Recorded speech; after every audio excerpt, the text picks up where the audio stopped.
Picture this. A massive orbital booster is hurtling from the sky at supersonic speeds. Right now, aerospace engineers are fiercely debating two radically different ways to catch it. One lands elegantly on retractable legs. The other, it deliberately crashes into a hydraulic net. Okay, let's dive into this fundamental split in aerospace engineering. On one side, you've got the established US model. We all know it, championed by SpaceX and the Falcon 9. It uses retractable landing legs, touching down vertically on a drone ship or a concrete pad. All the structural complexity needed to absorb that massive impact, it's built directly into the rocket itself. But on the flip side, there's this brand new Chinese model, pioneered by the state-owned China Aerospace Science and Technology Corporation, or CASC, with their Long March 10B. Instead of heavy landing legs, it just uses these simple, deployable hooks, and instead of landing on a flat deck, it literally gets caught midair by a flexible, tensioned net system on a ship. Now, this isn't just some stylistic choice. It's a complete, top-to-bottom rethinking of how we handle the extreme physics of orbital recovery. So why does this matter so much? Well, it all comes down to the brutal economics of getting into space. The rocket's first stage booster, that giant cylinder at the bottom, makes up at least 70% of a rocket's total hardware costs. 70%. Historically, we'd just throw that away into the ocean after a few minutes of flight.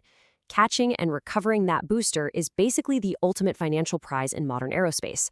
It's the absolutely crucial key to making space exploration commercially viable. I mean, think about it like civil aviation. If you threw away a Boeing 747 after every single flight, your ticket would be impossibly expensive, right? But saving that booster creates a massive physics headache. You have this giant, empty metal tube hurtling back toward Earth, carrying an unbelievable amount of kinetic energy. Somehow, you've got to bleed off all that energy and bring it to a gentle stop without completely crushing the delicate engines at the base. This sets up a true battle of engineering philosophies. Do you put the shock absorbers, the heavy struts, and hydraulic dampers on the rocket itself, or do you put them down on the landing pad? And that brings us to a really crucial concept, the deadweight penalty. This right here is the aha moment of rocket design. In rocketry, every single kilogram is fiercely fought over. It's kind of like trying to run a marathon while wearing heavy steel-toed boots. Every kilogram of heavy landing legs, deployment mechanisms, and onboard shock absorbers that you bolt onto a rocket is a kilogram of satellite payload you can no longer carry into orbit. It's pure dead weight on the way up. Bottom line, the heavier your landing gear, the less money-making cargo you can deliver to space. Now, despite this penalty, the onboard leg model obviously works incredibly well. And China is actively mastering this exact pathway too. Just recently, a private Chinese aerospace startup called LandSpace hit a massive milestone. They successfully recovered the first stage of their Zhuque-3 rocket using that classic retractable leg method. We're talking about a stainless steel beast. At over 66 meters tall, it is literally like landing a 20-story building from space, powered by 9 liquid oxygen methane engines. By successfully touching down on solid ground in Gansu province, they proved they can save somewhere between 20 to 50 million yuan per reuse. LandSpace's ultimate goal with this leg profile is to drive launch costs below 20,000 yuan per kilogram of payload. It's a proven, entirely self-reliant system. The rocket carries absolutely everything it needs to land anywhere there's a flat pad. But what if you want to cheat physics and bypass that deadweight penalty altogether?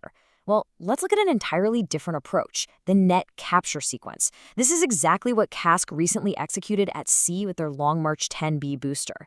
Imagine a 63-meter-tall rocket descending under its own thrust toward a recovery ship.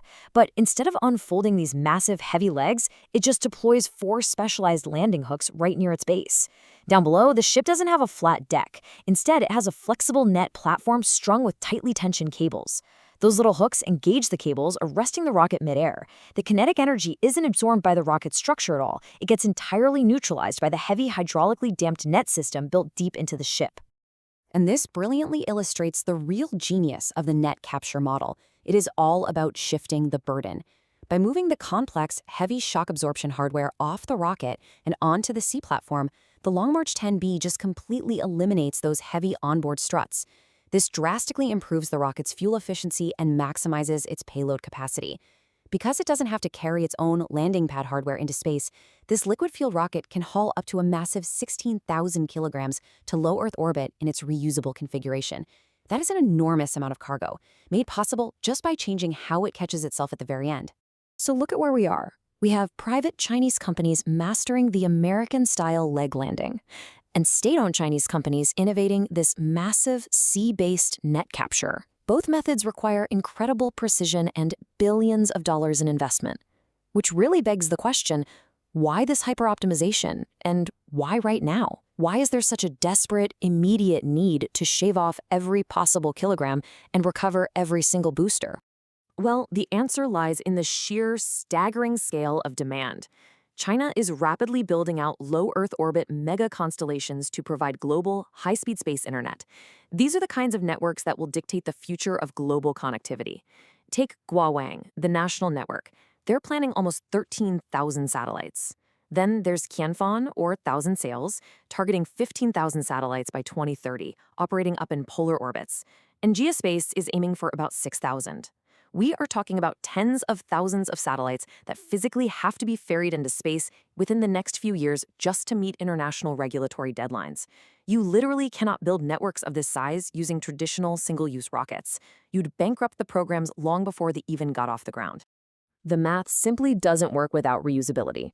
Right now, experts estimate that China's traditional, expendable Long March rockets cost about 4 to 6 times more per kilogram to orbit than SpaceX's reusable Falcon 9. That launch cost gap is the primary bottleneck preventing China from fully realizing its space internet and mega constellation ambitions. So, mastering both the Zhuque-3 leg landings and the Long March 10B net captures, it isn't just an engineering flex for them. It is an absolute economic necessity if they want to close the gap in today's global space race. And the implications of this hyper-optimized launch cadence extend way beyond just providing high-speed internet. The growth here is exponential. Think about this. Back in 2013, China had fewer than 100 satellites in orbit. By 2026, they're projected to have roughly 1,900.